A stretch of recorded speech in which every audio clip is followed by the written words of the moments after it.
Assalamualaikum warahmatullahi wabarakatuh. Baik kawan-kawan mahasiswa, kesempatan kali ini kita akan membahas tentang pasar tenaga kerja dan pertumbuhan ekonomi. Baik kawan-kawan, langsung saja. Untuk pembahasan yang pertama adalah pasar tenaga kerja. Dalam pembahasan pasar tenaga kerja, itu pembahasannya adalah dimulai dari kesempatan kerja. Kesempatan kerja ini artinya adalah semua rakyat itu, semua masyarakat itu memiliki kesempatan yang sama untuk bekerja. Siapa yang menghalang-halangi orang untuk bekerja, berarti yang menghalang-halangi itu akan bisa bermasalah secara hukum. Itulah maksudnya kesempatan kerja. Di bahasa ekonominya disebutkan dengan employment. Kesempatan kerja ini mempengaruhi yang dinamakan dengan angkatan kerja. Maksudnya memang semua masyarakat itu memiliki kesempatan bekerja, maksudnya memiliki semua hak, memiliki hak yang sama untuk bekerja. Siapa sajakah yang memiliki hak untuk bekerja itu? Mereka adalah yang sudah masuk usianya ke usia angkatan kerja. Usia berapa saja itu? 16 sampai 60 tahun. Artinya apabila dia mempekerjakan orang di bawah 16 tahun, dia juga akan mendapatkan masalah hukum karena mempekerjakan di bawah umur. Siapa yang mempekerjakan di atas 60 tahun, dia juga akan mendapatkan masalah hukum dengan pasal mempekerjakan yang sudah melewati batas usia angkatan kerja. Tetapi untuk usia 60 tahun ini bisa dikecualikan apabila dia menjadi staf ahli. Kalau dosen dia guru besar, profesor, begitulah sekira-kira. Oke, dan dalam ekonomi disebutkan dengan unemployment. Kalau kesempatan kerja, employment. Kalau yang di luar kesempatan kerja itu berarti bahasa kitanya pengangguran. Siapa yang bekerja 16 sampai 60 tahun? Apabila dia sudah masuk usianya ke usia 16 sampai 60 tahun, tetapi dia belum bekerja, berarti dia dikategorikan unemployment. Apa itu unemployment? Kalau bahasa kitanya adalah pengangguran. Mahasiswa, apakah mahasiswa sudah masuk usianya ke 16 sampai 60 tahun? Sudah. Apakah seorang mahasiswa yang sedang kuliah itu umurnya, usianya sudah ada di antara 16 sampai 60 tahun? Sudah. Kan begitu, apakah 18 tahun, apakah 19 tahun? Apakah dikategorikan unemployment? Apakah dikategorikan sebagai pengangguran? Tidak. Kenapa? Karena memang definisi pertama pengangguran itu orang yang mendapatkan kesempatan kerja, mahasiswa dapat. Dan masuk usianya ke usia angkatan kerja. Mahasiswa masuk nggak usianya ke usia angkatan kerja? Masuk. Tetapi dia memiliki pilihan hidup. Kalau definisi pertama dari pengangguran, kesempatan kerja dan sudah masuk usianya ke usia angkatan kerja dan belum bekerja dikatakan pengangguran. Definisi pertama. Definisi kedua, mendapatkan kesempatan kerja, usianya masuk ke usia angkatan kerja, tetapi dia mendapatkan pilihan hidup. Dia memilih untuk tidak bekerja. Dia tidak dikategorikan pengangguran. Berarti orang yang dapat kesempatan kerja dan usianya masuk ke usia angkatan kerja dan dia mencari pengangguran lah yang dikategorikan pengangguran. Kalau dia memutuskan pilihan hidupnya sebagai mahasiswa atau ibu rumah tangga, dia tidak dikategorikan sebagai pengangguran. Oke, dalam pengangguran itu, ini semuanya menjadi masalah nasional apabila pengangguran ini tidak teratasi. Apa itu maksudnya teratasi? Dalam ekonomi ada namanya ilmu ekonomi makro. Ilmu ekonomi makro itu adalah ilmu ekonomi yang membahas tentang kebijakan-kebijakan pemerintah, di mana pemerintah itu bekerja di suatu negara secara nasional. Dalam suatu negara itu ada dua masalah dimanapun negaranya. Ada dua masalah yang paling besar, yaitu yang pertama adalah inflasi, yang kedua adalah unemployment, pengangguran. Ya, dimanapun negaranya apa yang inflasi? Inflasi ini adalah kenaikan harga secara terus-menerus, terus meningkat harga. Apa itu pengangguran?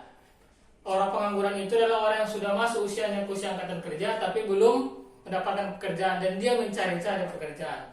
Apabila pemerintah tidak bisa mengatasi masalah itu, lama-kelamaan masalah itu akan menjadi negara tertinggal dan seterusnya bisa menjadi negara yang gagal atau negara yang tutup.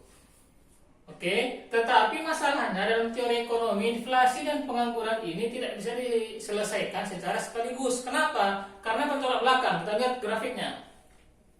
Di saat inflasi itu terjadi dalam suatu negara sebanyak 7%, maka terjadilah pengangguran sebanyak 500 orang. di saat inflasi itu menurun menjadi 5%, pengangguran bertambah menjadi 1.200 orang. Diturunkan pemerintah lagi inflasi sebanyak 3%, tetapi pengangguran terjadi semakin banyak, sebanyak 2.500 orang. Kenapa seperti itu? Apabila pemerintah menurunkan harga-harga barang yang ada di pasar, berarti pengangguran akan semakin banyak. Kenapa? Kita logikakan. Apabila harga-harga diturunkan, berarti sebagai produsen yang punya pabrik, sebagai orang-orang yang pedagang yang bisa menghasilkan barang dan jasa itu, mereka tidak bakal mau memproduksi banyak apabila harga murah. Apabila inflasi diturunkan, berarti kan harganya murah. Mereka tidak akan mau memproduksi banyak. Apabila produsen itu tidak mau memproduksi banyak, berarti mereka akan mengurangi tenaga kerja. Apabila mereka mengurangi tenaga kerja, akan terjadilah pengangguran yang meningkat. Oke, itulah pembahasan untuk pasar tenaga kerja. Selanjutnya adalah pembahasan untuk pertumbuhan ekonomi. Baik kawan-kawan, untuk pertumbuhan ekonomi ini adalah bisa pembagiannya secara nasional dan bisa secara regional. Oke, kita fokuskan yang paling unik adalah secara regional, untuk ekonomi regional. Dalam ekonomi regional ada namanya pertumbuhan ekonomi, ada dua bagian. Gross Domestic Regional Product. Gross Domestic Regional Product, bahasa Inggrisnya. Bahasa Inggris yang sudah diindonesiakan, produk domestik regional bruto. Siapapun itu. Apa itu artinya? Domestik ini kita artikan sebagai dalam negeri. Inilah kuncinya, domestik. Berarti kalau kita definisikan apa sih gross domestic regional product atau produk domestik regional bruto, itu kalau kita singkat adalah yang pertama, gross domestic regional product adalah GDRP. Produk domestik regional bruto kalau kita singkat sebagai PDRB. Oke? Apa ini definisinya? Domestik dalam negeri tadi kita artikan siapapun, kata kuncinya adalah siapapun. Siapapun yang berada di dalam suatu negara itu, siapapun dia, dari manapun dia berasal dan bagaimanapun orangnya, apabila dia memproduksi barang di suatu negara itu, kita contohkan langsung Indonesia. Siapapun yang ada di Indonesia ini, orang manapun dia, bagaimanapun orangnya, bagaimanapun budayanya, selama dia memproduksi barang di Indonesia ini, selama dia mendapatkan gaji atau bekerja di Indonesia ini, berikan dia pajak. Apabila diberikan pajak, berarti kan menjadi pendapatan negara, pendapatan nasional, atau pendapatan suatu pemerintah daerah, kan begitu. Pajak itu disebutkan dengan pendapatan gross domestic regional product atau produk domestik regional bruto. Kalau disingkat PDRB atau GDRP. Kata kuncinya siapapun dia selama dia berada dalam negeri itu dan menghasilkan sesuatu, berikan pajak. Oke, ini yang pertama. Yang kedua, gross national regional product atau diindonesiakan, bahasa Inggris yang sudah diindonesiakan, produk nasional regional bruto. Kalau disingkat, gross national regional bruto ini adalah gross national regional bruto. Yang di bawahnya produk nasional regional bruto adalah PNRB. Inilah dia berarti cakupannya untuk regional. Apa ini definisinya? Kalau PDRB tadi kata kuncinya adalah siapapun, kalau GNRP dan PNRB ini definisinya kata kuncinya adalah dimanapun. Berarti kita garis bawahi adalah nasional. Nasional itu adalah warga negara asli. Kalau kita ibaratkan Indonesia, warga negara Indonesia. Selama dia menjadi warga negara Indonesia, dimanapun dia berada, berikan pajak penghasilannya. Dan itu masuk ke negara Indonesia. Dimanapun dia berada, apakah dia menjadi TKI di Malaysia, di Singapura, di Jepang, dan segala macam, berikan pajak walaupun dia tidak bekerja di Indonesia. Karena dia masih menjadi negara Indonesia, berikan pajak kepada Indonesia. Makanya mereka yang berada kerja di luar negeri itu dilindungi pemerintah kita. Karena mereka itu membayar pajak kepada pemerintah kita. Oke, inilah untuk pembahasan secara regionalnya. Kalau umpamanya kita secara umumnya, luasnya, secara nasional. Ini kan regional nih yang kita bahas.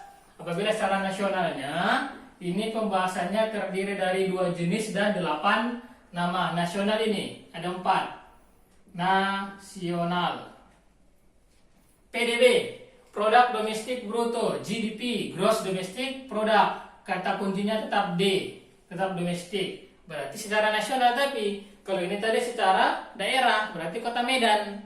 Kan begitu. PDRB, nih PDRB, GDRP. Siapapun yang berada di Kota Medan ini, untuk pembahasan regionalnya domestik, siapapun yang berada di Kota Medan ini, apabila dia menghasilkan sesuatu, berikan pajaknya, dan pajaknya itu menjadi pendapatan daerah Kota Medan. Gross National Regional Product, dimanapun orang Medan yang bekerja, ada orang Medan yang bekerja di Malaysia, ada orang Medan yang bekerja di Singapura dan segala macam, dimanapun dia berada, semenjak dia menjadi warga negara Indonesia atau warga negara Kota Medan, adalah pajaknya masuk ke pemerintah kota. Itulah untuk ekonomi regional. Ini dia yang ada 4 nama, tapi hanya sebatas 2 jenis. Kalau untuk nasional sama PDB, GDP. Ini adalah untuk membahas domestik. Siapapun yang berada di Indonesia ini berikan pajak. Yang keempat adalah PNB atau GNP. Kata kuncinya adalah nasional. Kalau nasional tadi dimanapun berada, apabila dia warga negara Indonesia, berikan pajak. Ini ada 4 nama bahasa Inggris dan bahasa Indonesia untuk nasional, ada 4 nama untuk regional. Oke, sekian saya cukupkan sampai di sini. Apabila ada pertanyaan, bisa kita diskusikan secara grup WA atau yang lainnya yang paling mudah didiskusikan. Dan yang paling pokok, apabila memang membutuhkan bahan tambahan, ada di bahan kuliah kita. Oke, sekian. Assalamualaikum warahmatullahi wabarakatuh.